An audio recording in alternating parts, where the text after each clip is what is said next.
পরিবেশ বিপন্ন হচ্ছে বৃক্ষচ্ছেদন করে, তাই পরিবেশ বাঁচাতে সচেতনতার বার্তা দিতে আদি গঙ্গার ধারে বটগাছের সঙ্গে অশ্বত্থ গাছের বিয়ে দেওয়া হলো। 11 জন ব্রাহ্মণ বসলেন বিয়ে দিতে। সানাই যেমন বাজলো তেমনি গায়ে হলুদ থেকে শুরু করে নান্দিমুখ সবই হলো নিয়ম রীতি মেনেই। 50 কিলো কাঠে হলো হোমের যজ্ঞ। এমনই বিয়ের আসর বসলো বারুইপুরের সদাব্রত ঘাট সংলগ্ন আদি গঙ্গার পারে হনুমান মন্দির ও কীর্তনখোলা মহাশ্মশানের মধ্যবর্তী এলাকায়। বিষয়টা হচ্ছে কি, পরিবেশটা যেভাবে বিপন্ন হচ্ছে গাছ কেটে আমরা মানুষকে সচেতন করাতে চাইছি যে গাছকে বাঁচাতে হবে। আমাদের থেকে বেশি প্রয়োজন গাছ, তাই গাছকে আমরা বাঁচাতে গেলে যে পরিবেশ তৈরি করতে হবে তার জন্য আমরা বিবাহ সিদ্ধান্ত নিয়েছি। এই কারণে যে আমাদের হনুমানজি অশ্বত্থ গাছ খুব পছন্দ করেন এবং সেই গাছেতে ভগবান শিব বিষ্ণু বিরাজ করেন, বট গাছেতে মা লক্ষ্মী বিরাজ করেন। সেই জন্য স্বামী স্ত্রীকে আমরা বিবাহ দিচ্ছি এবং মানুষকে সচেতন করতে চাইছি যে গাছকে কেটো না, গাছ আমাদের ঈশ্বর, গাছ আমাদের আল্লাহ, গাছ আমাদের গড। বেশি পরিমাণে গাছ লাগানোর বার্তা দিতেই এই আয়োজন। অশ্বত্থ গাছের মধ্যে ভগবান বিষ্ণু আছেন, বট গাছে রয়েছেন মা লক্ষ্মী।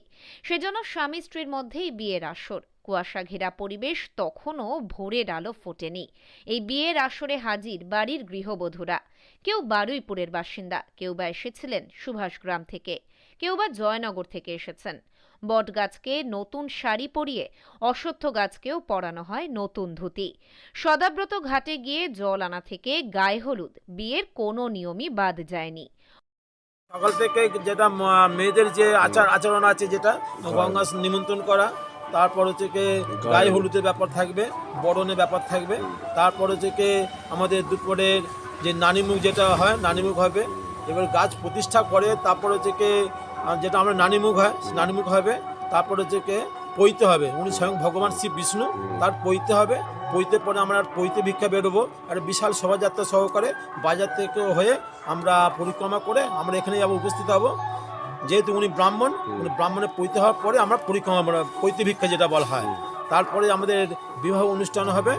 তারপরে যে দুপুরবেলা থেকে আমাদের যত সাধ্য মতো আমাদের সেবার ব্যবস্থা করে। হলুদ পাড়ের শাড়ি পরে গৃহবধূরা কোমর বেঁধে নেমে পড়েছিলেন আয়োজনে। কেউ হয়েছেন বর পক্ষের লোক, কেউ বা কনে পক্ষের। সানাই ঢাক ঢোলের আওয়াজ দূর থেকে শোনা যাচ্ছিল। গৃহবধূ রূপা মণ্ডল বলেন, আমরা কনে পক্ষের গাছের লোক হয়েছি। সকাল থেকে খুব আনন্দ সহকারে বিয়ের কাজ হচ্ছে। গাছ যে আমাদের পরম আত্মীয় তা বোঝাতেই এমন উদ্যোগ। সুভাষগ্রামের বাসিন্দা গৃহবধূ সুলতা সর্দার তাপসী নস্কর বলেন, আমরা বর পক্ষের হয়ে বিয়ের তত্ত্ব এনেছি।